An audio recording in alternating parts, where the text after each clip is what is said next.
اپنی آواز گہری کھائی سے آتی محسوس ہوئی۔ وہ اسے کیا سمجھ رہی تھی اور وہ کیا نکلا؟ بھائی آپ کی کافی، اب میں چلتی ہوں، انجوائے دی نائٹ۔ بالا نے اس کی سسکیاں ابھی نوٹ نہیں کی تھی، وہ کاؤنٹر سے کلچ اٹھا کر اس کی کمر سہلاتی وہاں سے جا چکی تھی۔ کیا کہہ رہے تھے تم بالا سے؟ اسے ابھی بھی یقین نہیں آ رہا تھا۔ اس نے مزے سے کونی کچھ کچن کاؤنٹر سے ٹکائی، کافی کا کپ لبوں سے لگاتے ہوئے اطمینان سے بولا کہ مجھے طہران پاشا سے سخت نفرت ہے، اور مجھ سے، ظاہر ہے تم سے بھی، لیکن تم سے کچھ زیادہ ہی۔ وہ کیا کہتے ہیں، شدید والی نفرت ہے مجھے تم سے۔ اس کا دل ڈوب ڈوب گیا۔ وہ اطمینان سے کافی کے سپ لینے لگا۔ تو پھر تم نے مجھ سے شادی کیوں کی؟ اسے دل پھٹا ہوا محسوس ہوا، گھٹی گھٹی چیخیں لبوں سے برآمد ہونے لگی۔ یہ اہم سوال ہے۔ اس نے کافی کا کپ رکھا اور بھرپور نگاہ اس پر ڈالتے ہوئے بولا، امان احسان یاد ہے تمہیں؟ الف کا دل دھڑکنا بھول گیا۔ یاد ہے، کیسے تم نے اسے مار ڈالا؟ اس نے لڑکھڑا کر صوفے تھام لیا۔ کیسے میرا ہنستا بستا دوست گھٹ گھٹ کر جی رہا تھا تمہاری وجہ سے۔ وہ تمہیں پسند کرتا تھا، اسے تم جیسی خودغرض اور اناپرست لڑکی سے بے حد محبت تھی، اور تم نے کیا کیا؟ اسے قتل کر دیا؟ وہ بے رحمی سے کہتا الف کی پستیوں پہ گراتا جا رہا تھا۔ نہیں نہیں نہیں، یہ جھوٹ ہے، میں نے اسے نہیں مارا، وہ تو ایک ایکسیڈنٹ تھا، اس نے ہیجان انگیز دور سے گزرتے ہوئے گھٹی گھٹی آواز میں کہا۔ شجاع وحشیانہ انداز اختیار کر گیا۔ بکواس بند کرو، کوئی ایکسیڈنٹ نہیں تھا، سب قصور تمہارا تھا، تم اپنے عاشق سے ملنے گئی تھی ہوٹل میں، میں ایسی لڑکی نہیں ہوں۔ اس نے سینے پہ ہاتھ رکھ کر کہا۔ اس کے آنسو اس بات کی گواہی دے رہے تھے کہ وہ سچ کہہ رہی ہے، لیکن شجاع کے حواسوں پر جنون سوار تھا۔ تم کس قسم کی لڑکی ہو میں اچھے سے جانتا ہوں۔ ایک بیٹی کے باپ سے تمہارا تعلق اس حد تک بڑھ چکا تھا کہ تم اس سے ملنے ہوٹل تک چلی گئی، اور اب میرے سامنے رو دھو کر ڈرامے مت کرو، میں تمہارے آنسو سے پگھلنے والا مرد نہیں ہوں۔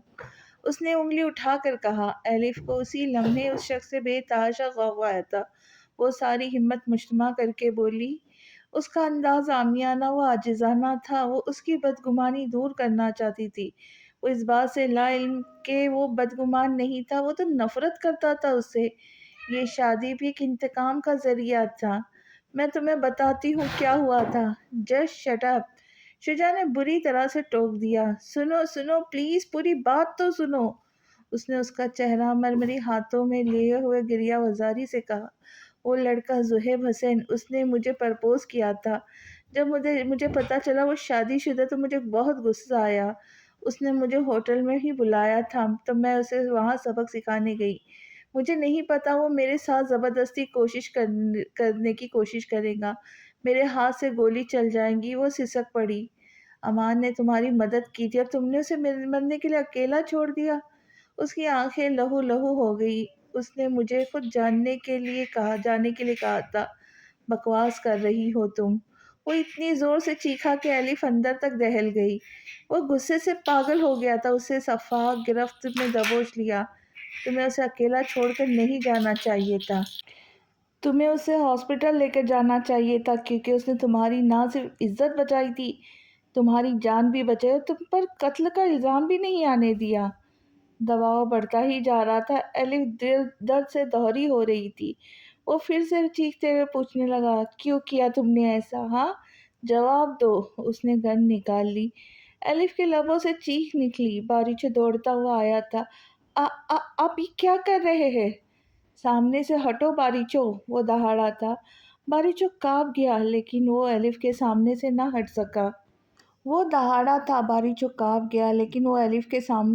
ہٹ سکا۔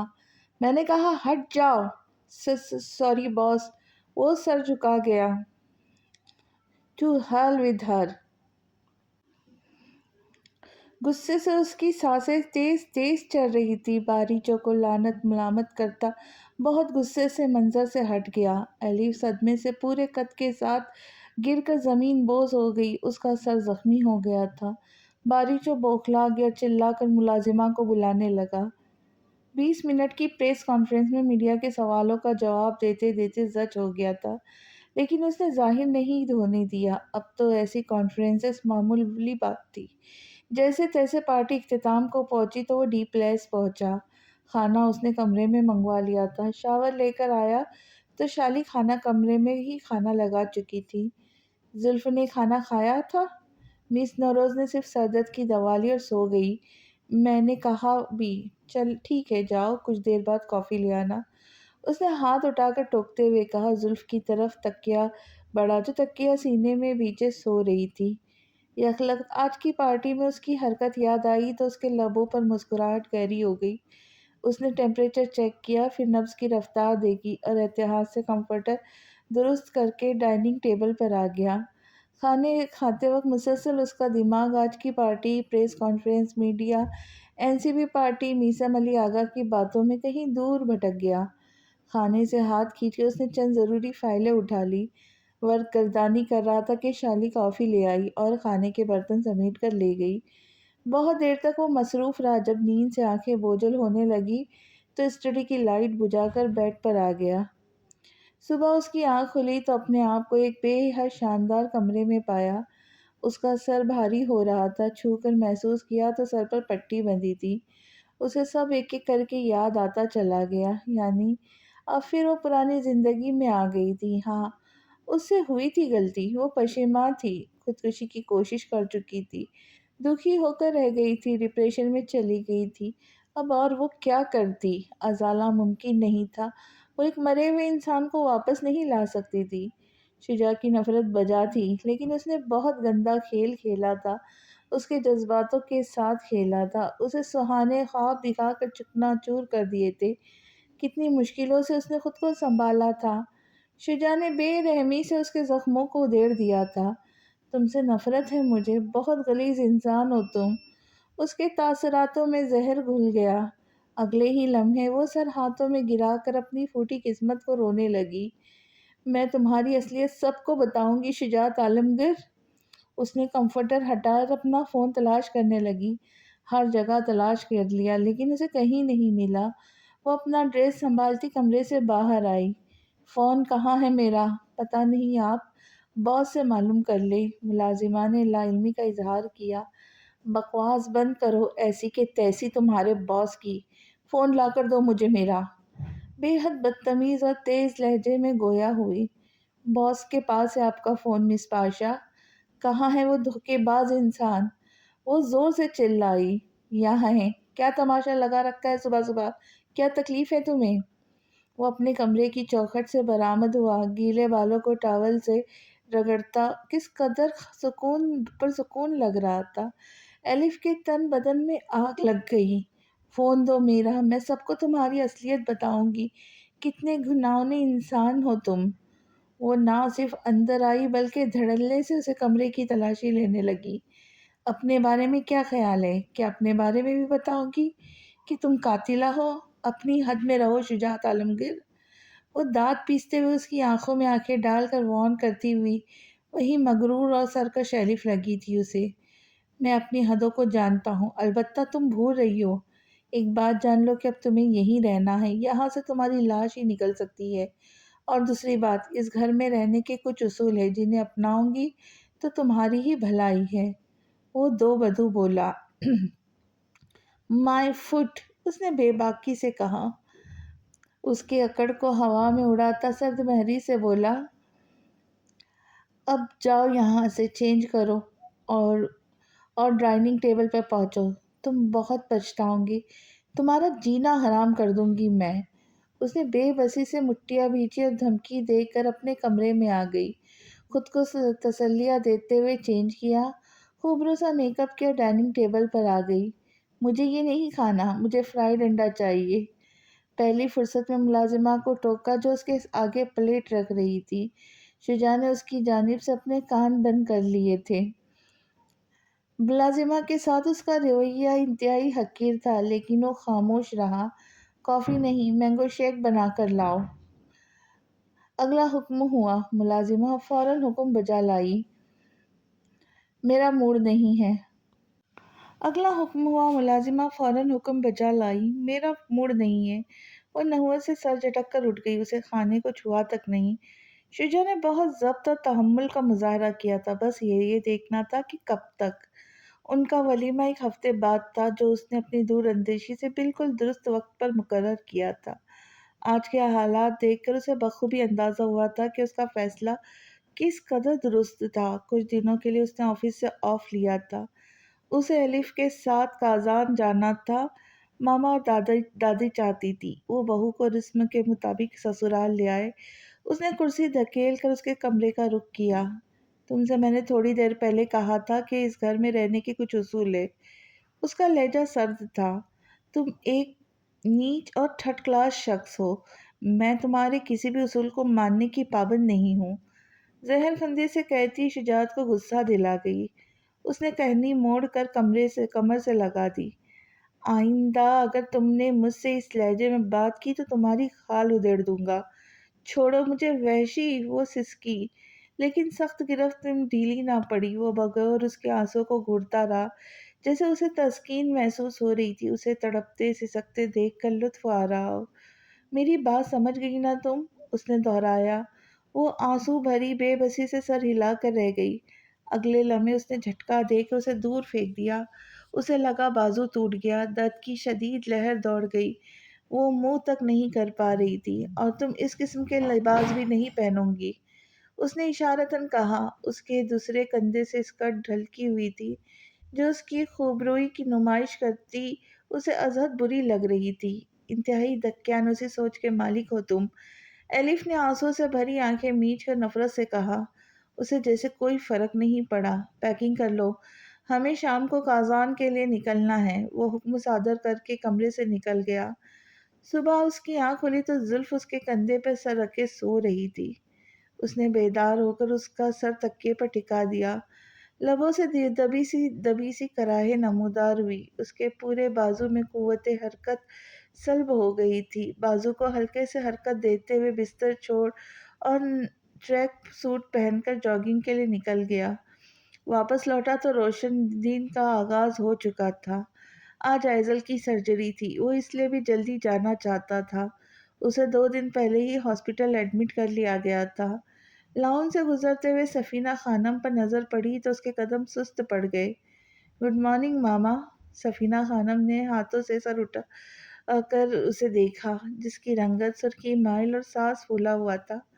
مام، آپ کی طبیعت تو ٹھیک ہے؟ انہیں رات والے لباس میں دیکھ کر وہ پوری طرح چونک گیا۔ وہ تحیر و تفکر سے پوچھنے لگا، ٹھیک ہوں بیٹا، بس ایزل کی ٹینشن ہو رہی ہے۔ وہ مسکرائی اور اس کا گال تھپ تھپانے لگی، اپنے جانب سے اسے مطمئن کرنے لگی، حالانکہ وہ ان دونوں کی وجہ سے پریشان تھی۔ کیا پرابلم ہے مام؟ کیا آپ کل رات سے یہیں بیٹھی ہے؟ اس کے لہجے میں صدمہ تھا۔ سفینہ خانم نظریں چرا گئی۔ وہ اس پر اپنی پریشانی آشکار نہیں کر سکتی تھی۔ انہیں خود پر افسوس ہونے لگا۔ انہوں نے بات بدلتے ہوئے کہا، آئزل کی وجہ سے پریشان ہوں بیٹا، اور فہیم کا انتظار کر رہی تھی۔ انہوں نے کہا تھا کہ وہ لیٹ آئیں گے مگر وہ آئے ہی نہیں۔ میری یہی آنکھ لگ گئی تھی، مجھے پتہ ہی نہیں چلا۔ کم آن موم، اکثر ایسے کاموں میں دیر سویر ہو جاتی ہے، آپ جانتی تو ہے۔ خواہ مخواہ آپ کو ٹینشن میں ڈالا آپ نے۔ چلے فریش ہو جا، ایزل کی فکر نہ کریں، انشاءاللہ سب بہتر ہوگا، وہ پہلے سے بہت اچھی ہو جائیں گی۔ سفینہ خانم سر از بات میں ہلا کر اٹھ گئی۔ احتشام بیڈ روم میں آیا تو وہ جاگ چکی تھی۔ گڈ مارننگ، اس کی چہکتی آواز پر زلف نے سرسری انداز میں رخ موڑ کر ایک نگاہ ڈالی اور دوبارہ بالکونی کی ریلنگ کے پر جھک گئی۔ شالی اس کا لباس تیار کر کے کمرے سے نکلی تو اس کے پاس آیا۔ اب کیسی طبیعت ہے تمہاری؟ احتشام نے اس کی پیشانی کو چھوتے ہوئے پوچھا تھا۔ کیا ہوا تھا میری طبیعت کو؟ وہ جیسے یہاں ہو کر بھی یہاں نہیں تھی۔ تم اچانک بے ہوش ہو گئی تھی رات پارٹی میں تو پریشان ہو گیا تھا۔ اب ٹھیک ہوں میں، تمہیں پریشان ہونے کی ضرورت نہیں ہے۔ آفس جاؤ، تمہارے آفس کا وقت ہو رہا ہے، اور اپنا فون دیکھ لینا، بج بج کر کان زخمی کر دیے میرے۔ عجب بارواب سا انداز تھا اس کا۔ احتشام آہستگی سے ہنس دیا اور پوچھا، تمہاری نیند خراب ہو گئی میرے فون کی وجہ سے؟ زلف نے کوئی جواب نہیں دیا تو خود ہی کہنے لگا، دراصل آئزل کی ٹرانسپلانٹ سرجری ہے آج، اس لیے سب لوگ پریشان ہیں۔ اس نے فون چیک کیا۔ مزم علی آغا کی مسڈ کالز آ چکی تھی۔ وہ اکثر اس وقت اوقات سے فون کرتے تھے۔ برخوردار، تمہارے چال چلن ٹھیک نہیں ہے آج کل، پہلے تو ایک کال پر ہی فون ریسیو کر لیا کرتے تھے، اب تم بے وفا ہو گئے ہو جوان، ہا ہا ہا۔ وہ جاندار قہقہا لگا کر ہنسا اور بولا، اب تو بے وفائی کا سوال ہی پیدا نہیں ہوتا دادا۔ اس نے کنخیوں سے لا تعلق کھڑی زلف کو دیکھا۔ دیکھتے ہیں برخوردار تم اپنے قول کے کتنے سچے اور پکے ہو۔ آج اسمبلی میں اہم اجلاس ہے، وقت سے پہلے حاضری لازم و ملزم ہے۔ حکم کی تعمیل ہوگی دادا، اس نے تابیداری اور سعادت مندی سے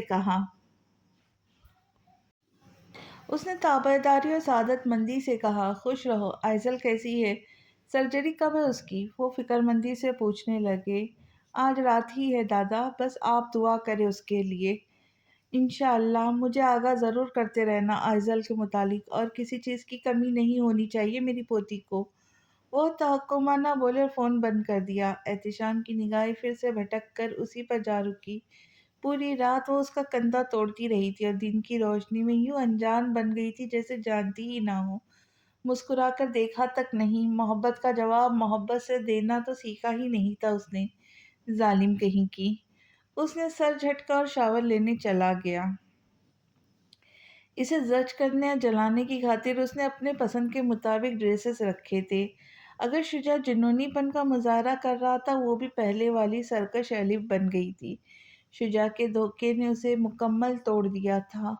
اب وہ بھی بضد ہو کر بغاوت پہ اتر آئی تھی کہ اپنے رویے سے اس کے تکلیف دیں گی۔ کبھی وہ کامیاب ہو جاتی، کبھی الٹا تکلیف اس کے حصے میں آ جاتی۔ شجاع مرد تھا، وہ اسے کہیں زیادہ طاقتور تھا کیونکہ وہ حاکم تھا۔ اسے تمام تر حقوق حاصل تھے۔ الف مکمل طور پر اس کے رحم و کرم پر تھی، لیکن وہ چپ بیٹھنے والوں میں سے بھی نہیں تھی۔ تم کون سی زبان سمجھتی ہو؟ یہ کیسے بے ڈھنگے کپڑے پہنے ہیں تم نے؟ فوراً چینج کر کے آؤ۔ دادی کو اس قسم کی ڈریسنگ بالکل بھی پسند نہیں ہے۔ تو یہ تمہارا درد سر ہے؟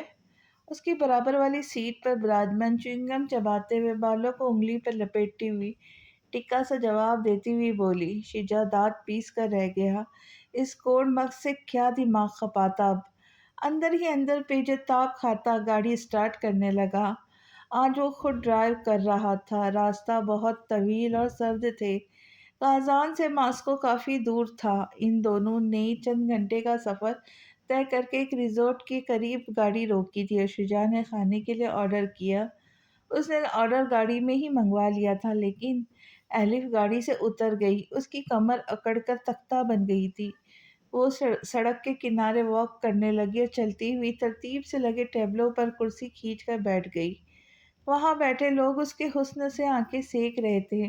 بلا شبہ حسین تو وہ تھی ہی، اس پر اس کے طرز لباس نے حسن کو دو آتشہ کر دیا تھا۔ شجاع نے لب بھیجتے ہوئے خود کو روکا، مگر زیادہ دیر نہیں۔ الف، واپس آؤ گاڑی میں۔ Thank you. وہ اس کے حکم کو سنا انسنا کر کے ویٹر سے مخاطب تھی۔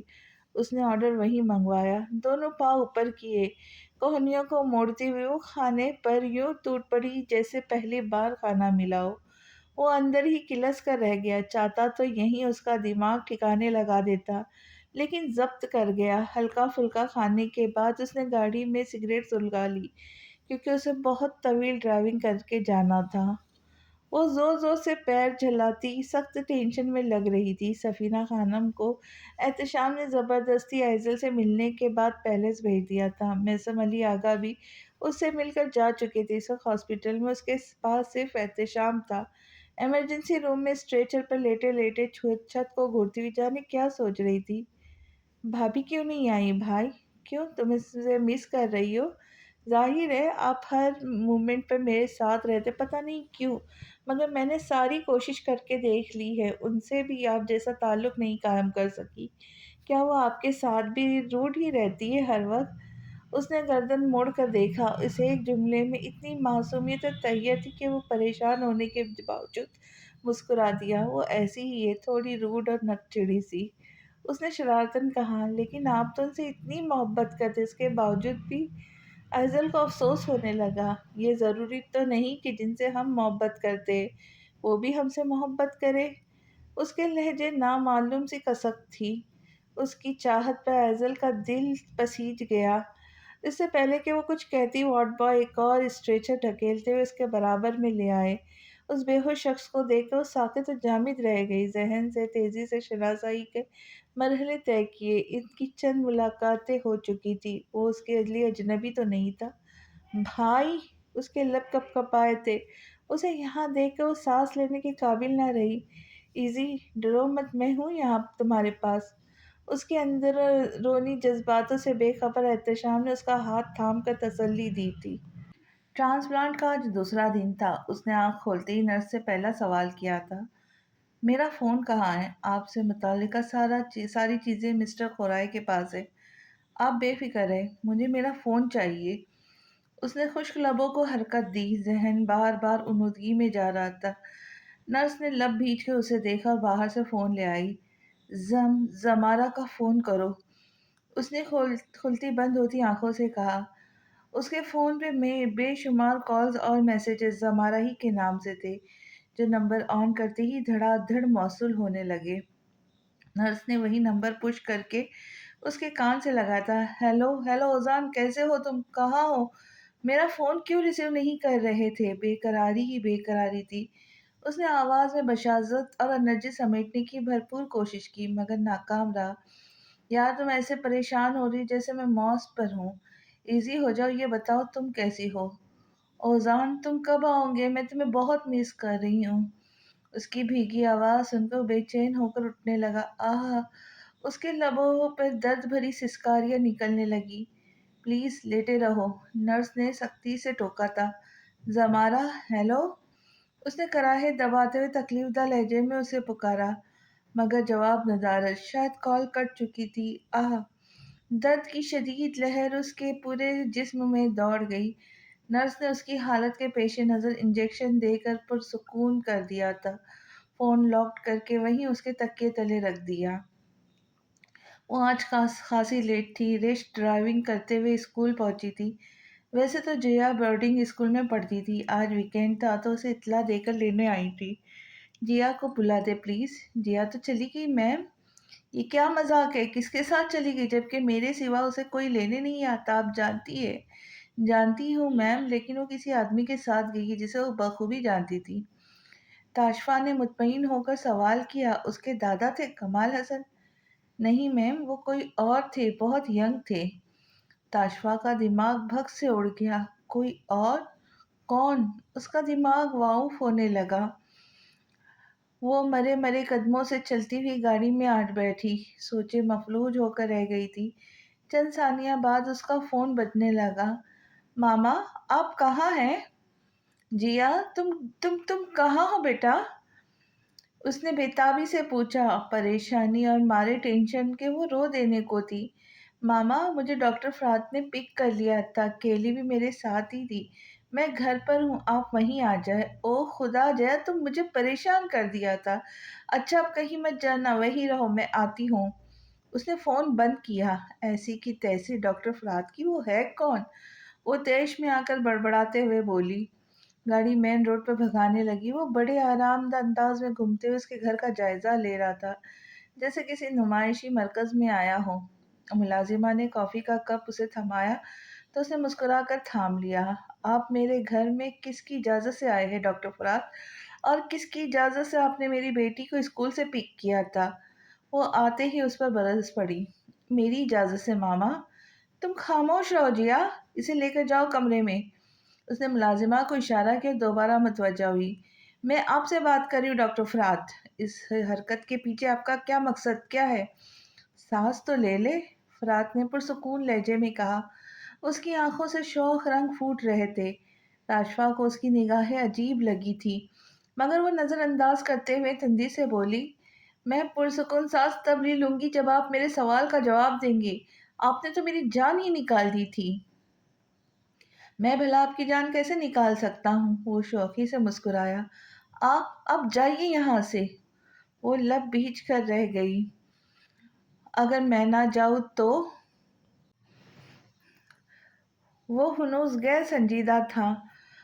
تو میں پولیس کو کال کروں گی ڈاکٹر فرات، مجھے مجبور مت کیجیے۔ آپ ہی نے مجھے مجبور کیا، ورنہ میں یہاں کبھی نہ آتا۔ اس کی چاہت بھرے لہجے کی بے قراری سے تاشفا کو اندر تک سلگا دیا تھا۔ آپ جاتے ہیں میرے گھر سے یا پھر میں پولیس کو بلاؤں؟ وہ دبا دبا گراتے ہوئے بولی تو فرات کو سنجیدہ ہونا پڑا۔ مجھے آپ سے ایک بات کہنی ہے، پھر میں چلا جاؤں گا۔ جلدی سے کہیے اور جائیے۔ اس نے سختی سے تنبیہ کی۔ شادی کریں گی مجھ سے؟ اس کی بات اتنی غیر متوقع تھی کہ وہ ششدر رہ گئی۔ اگلے ہی پل اس کا دماغ گھوما تھا۔ کیا آپ اب ہوش میں تو ہے؟ الحمدللہ، اس نے کندھے اچکا کر کہا۔ تاشفا اس کا بازو کھینچتے ہوئے ایک طرف لے گئی۔ ماں جیا یا اس کی ملازم ہی نہ سن لے۔ آپ یہ کیسی بہکی باتیں کر رہے ہیں؟ دماغ درست ہے آپ کا؟ بالکل درست ہے۔ جب سے میں نے آپ کو دیکھا ہے آپ اچھی لگنے لگی ہے مجھے۔ تاشفا کا منہ کھلا کا کھلا رہ گیا۔ وہ جذبوں کے اظہار میں بہت کور رہا تھا۔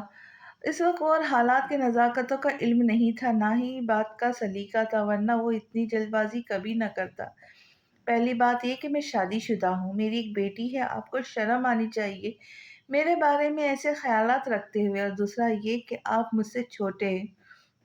آپ شادی شدہ تھی، فرات نے زور دے کر کہا۔ شوہر تو مر چکا آپ کا، اور مجھے پرواہ نہیں کہ آپ کی بیٹی ہے یا دو۔ میں آپ سے شادی کرنا چاہتا ہوں، اور ایج ڈفرینس میٹر نہیں کرتا میری نظر میں۔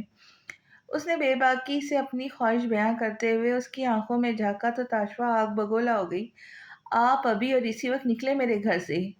تاشفا کو اس پر بے تحاشا غصہ آیا تھا، بغیر کسی نرمی کے سنجیدہ سپاٹ لہجے میں بولی۔ چلا جاؤں گا، لیکن میرا جواب نہ ہے، آج بھی، کل بھی، اور آنے والے وقتوں تک یہی رہے گا۔ اس نے سنجیدگی سے کہہ کے اسے ڈھکیلا اور دروازہ بند کر دیا۔ فرات کو اپنی تذلیل محسوس ہوئی تھی۔ آج تک کسی نے اس سے اس طرح بات نہیں کی، اور یہاں تو گھر سے نکالا جا چکا تھا۔ اسے خود میں کمی ڈھونڈنے سے بھی نہ ملی۔ میں آپ کا پیچھا ساری عمر نہیں چھوڑوں گا، سمجھی آپ؟ وہ چیخ چیخ کر بند دروازے سے باور کروانے لگا۔ دروازے سے لگی تاشفا اندر تک کانپ گئی تھی۔ اگر کمال حسن کو بھنک بھی لگ جاتی تو فرات کا بہت برا حشر کر دیتے، اور ان دونوں ماں بیٹی پر تو 24 گھنٹے کڑے پہرے تھے۔ اف خدایا، یہ لڑکا کہاں سے میرے پیچھے پڑ گیا؟ اس نے دھڑکتے دل کو تھام کر سوچا۔ اس کی طبیعت بوجھل پن کا شکار تھی، نہ چاہتے ہوئے بھی وہ آج ہاسپٹل آ گئی تھی۔ اوزان کو گئے آج دوسرا دن ہو چکا تھا۔ اس کا نمبر مسلسل آف جا رہا تھا، نہ ہی کسی میسج کا جواب ملا تھا اس سے، نہ ہی کال کی تھی۔ کچھ اس کی اس حالت کا تقاضا تھا۔ وہ عجیب و غریب کیفیت کا شکار ہو گئی تھی۔ اس کی ذرا سی توجہ نہ ملنے پر ہزاروں وسوسے اور خیالات سر اٹھا رہے تھے، اور آزردگی سے معمولات نپٹا کر اپنے آفس کی طرف بڑھ رہی تھی کہ فون بجنے لگا۔ اوزان کالنگ دیکھ کر اس کے لبوں پر مسکراہٹ دوڑ گئی، بجھی بجھی آنکھوں میں جیسے زندگی دوڑ گئی۔ ہیلو ہیلو اوزان، کیسے ہو تم؟ کہاں ہو؟ میرا فون کیوں نہیں ریسیو کر رہے تھے؟ اس نے ایک ساتھ کئی شکوے کر ڈالے۔ بیک وقت آنکھیں نمکین پانیوں سے بھر گئی۔ یار تم ایسے پریشان ہو رہی جیسے میں موز پر ہوں۔ ایزی ہو جاؤ، یہ بتاؤ تم کیسی ہو؟ اس نے اتنی اپنائیت اور محبت بھرے لہجے میں پوچھا جو پہلے اداس دل تھی ضبط ہو کر رو پڑی۔ اوزان تم کب آؤ گے؟ میں تمہیں بہت مس کر رہی ہوں۔ اس نے دیوار سے لگ کر سر گرا لیا۔ اسے جواب تو نہیں ملا، مگر ایک کرانے کی آواز سنی۔ پھر سختی لیے ہوئے ایک نسوانی آواز ابھری تھی، پلیز لیٹے رہو۔ ایک دم اس کے خیالات کی رو بھٹک گئی۔ وہ کیسی لڑکی کی صحبت میں تھا؟ اسے اس کنڈیشن میں اکیلا چھوڑ کر وہ تو آفس کے کام سے گیا تھا، پھر فون اسے ہاتھ سے چھوٹ کر گرا، دو ٹکڑوں میں تقسیم ہو گیا۔ صدمے سے اس کی آنکھیں پھٹی کے پھٹی رہ گئی۔ اس نے دونوں ہاتھ سختی سے لبوں پر جمائے۔ راہداری سے گزرتے ڈاکٹر فرات کو ان کی حالت دیکھ کر تشویش ہوئی۔ Doctor Zamara, are you all right? مجھے سانس نہیں آ رہا فرات۔ اس کی رنگت تیزی سے زرد پڑتی جا رہی تھی، اس کے حواسوں پر بے ہوشی طاری ہونے لگی۔ فرات انہیں تھام کر تیزی سے کھڑکی کی طرف قریب لے گیا۔ آپ لمبی لمبی سانس لیں، آپ کو کچھ نہیں ہوا، آپ پینک کر رہی ہے، فرات ونڈو کھولتے ہوئے کہہ رہا تھا، مگر اس کے ہاتھ پیر ٹھنڈے پڑنے لگے۔ فرات کو تشویش نے گھیر لیا، وہ ٹینشن میں آ گیا۔ ڈاکٹر زمارہ، آپ مجھے سن رہی ہیں؟ ڈاکٹر زمارہ! فرات نے زوروں سے اسے جھنجھوڑا تھا۔ وہ پھٹی پھٹی نظروں سے اسے دیکھنے لگی۔ فرات، جی ہاں میں، کیا ہوا آپ کو؟ آپ ٹھیک نہیں لگ رہی۔ وہ ایک دم بے ہوش ہو کر گر پڑی۔ فرات تیزی سے سب ڈاکٹرز کو بلانے لگا۔ کیا ہوا انہیں فرات؟ ڈاکٹر بالا تقریباً بھاگتی ہوئی آئی تھی۔ پتہ نہیں یار، اچانک کوئی نیوز سنی شاید فون پر اور بے ہوش ہو گئی۔ یا اللہ، ان کے بچے کی حفاظت کرنا۔ کیا؟ فرات کو حیرت کا شدید جھٹکا لگا تھا۔ ہاں، یہ پریگننٹ ہے، انہیں جلدی سے ایمرجنسی لے کر جاؤ، میں کسی گائنیکولوجسٹ کو بلا کر لاتی ہوں۔ وہ تیزی سے پلٹ گئی۔ ایلف کو کھانے کے بعد اب نیند آنے لگی تھی۔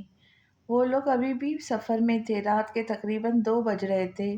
وہ جمائیاں روکتے ہوئے ہیل سے پیر آزاد کرنے لگی۔ شجاع نے سگریٹ سلگا لی تھی جس کے دھوئیں سے اس کا دم گھٹنے لگا تھا۔ تم اس زہر کو پینا بند نہیں کر سکتے؟ بالآخر اس نے زچ ہو کر کہا۔ نہیں، ٹھیکا سا جواب ملا۔ الف من و ان اسے لعنت و ملامت کرتی ہوئی پیر اوپر کر کے آرام دہ انداز میں سیٹ پر لیٹ گئی۔ پھر کتنا وقت گزرا اسے پتہ نہیں چلا۔ زوردار بریک پر گاڑی کی ٹائر چرچرائے تو گہری نیند میں ڈوبی ڈیش بورڈ سے ٹکرا گئی۔ آؤچ! اپنا سر سہلاتے ہوئے اس نے نیند سے لبریز آنکھیں کھول کر آس پاس دیکھا تو خوبصورت سا گارڈن چار اطراف ہریالی بکھیرتا خوشنما تاثیر دے رہا تھا۔ ملازم ڈگی سے سامان اتار رہا تھا۔ شجاع اس کے پاس کھڑا کچھ کہہ رہا تھا۔ وہ کوٹ اٹھا کر انگلیاں چٹکاتے ہوئے گاڑی سے اتری۔ افق سے سورج کی ہلکی ہلکی کرنیں پھوٹ رہی تھی۔ غالباً صبح کے 6 یا 7 بجے کا وقت تھا۔ اس کا موڈ ایک دم تازہ تازہ پھولوں کو دیکھ کر فریش ہو گیا۔ گارڈن سے باہر نکلو، دادی نے دیکھ لیا تو تمہاری شامت آ جائیں گی۔ شجاع کا انداز ایسا تھا کہ وہ تشویش میں مبتلا ہونے لگی۔ فوراً جست لگا کر گارڈن کی حدود سے نکلی اور پوچھنے لگی، کیوں؟ ایسے کیوں؟ میں تو بس دیکھ رہی تھی، بہت خوبصورت پھول ہے یہاں۔ یہ سوال تم ان سے خود پوچھ لینا۔ وہ دونوں چلتے ہوئے مرکزی دروازے کے قریب پہنچے تھے۔ شجاع نے بیل پر انگلی رکھتے ہوئے اسے جواب دیا تھا۔ اس نے آمدگی سے کندھے اچکائے۔ مسز عالمگیر نے بیٹے اور بہو کا والہانہ استقبال کیا تھا۔ الف تو پہلے ہی دن ان سے گھل مل گئی تھی۔ اس کے لیے وہ لوگ قطعی اجنبی نہیں تھے۔ بالخصوص مسز عالمگیر تو اتنی میٹھا بولتی تھی کہ اس کا دل چاہتا تھا انہی کے پاس بیٹھی رہے۔ الف ان دونوں کے درمیان ایک روز پہلے ہونے والے بھیانک انکشافات تک فراموش کر بیٹھی تھی۔ وہ ڈائننگ ٹیبل پر بیٹھی ہنس ہنس کر بالا سے باتیں کر رہی تھی۔ دادی کی نظریں اس کے نمایاں ہوتے کندھے پر اٹک سی گئی تھی۔ ویسے آپ بہت بولڈ ہیں الف، کیا بھائی آپ کو منع نہیں کرتے ایسے ڈریسنگ کرنے سے؟ بالا نے دادی کی دلی سوال کر ڈالا جس پر الف نے کس قدر مکاری سے جواب دیتے ہوئے کہا تھا، ایکچولی مجھے کچھ خاص پسند نہیں، لیکن شجاع کو بہت شوق ہے میں بولڈ نظر آؤں۔ وہ کہتے ہیں انہیں بولڈ لڑکیاں بہت پسند ہیں۔ ان کے سوشل سرکل کے مطابق انہیں مجھ جیسی ہی لڑکیاں سوٹ کرتی ہے۔ اس لڑکے سے یہ امید نہیں تھی۔ دادی نے بڑبڑاتے ہوئے بھڑاس نکالی اور اٹھ کے کمرے میں چل دی۔ الف نے دل ہی دل میں ہنسی دبائی۔ سفر کی تھکان اتنی تھی کہ شجاعت آتے ہی سو گیا تھا۔ دادی بڑی بے صبری سے اس کا انتظار کر رہی تھی کہ کب شجاعت اٹھے اور کب اس کی کلاس لے۔ آج 5 دن ہو چکے تھے۔ اسے لگا تھا وہ ایک ہفتے کے اندر اندر تقریباً چلنے پھرنے کے قابل تو ہو ہی جائے گا، مگر یہ اندازہ سراسر غلط ثابت ہو گیا۔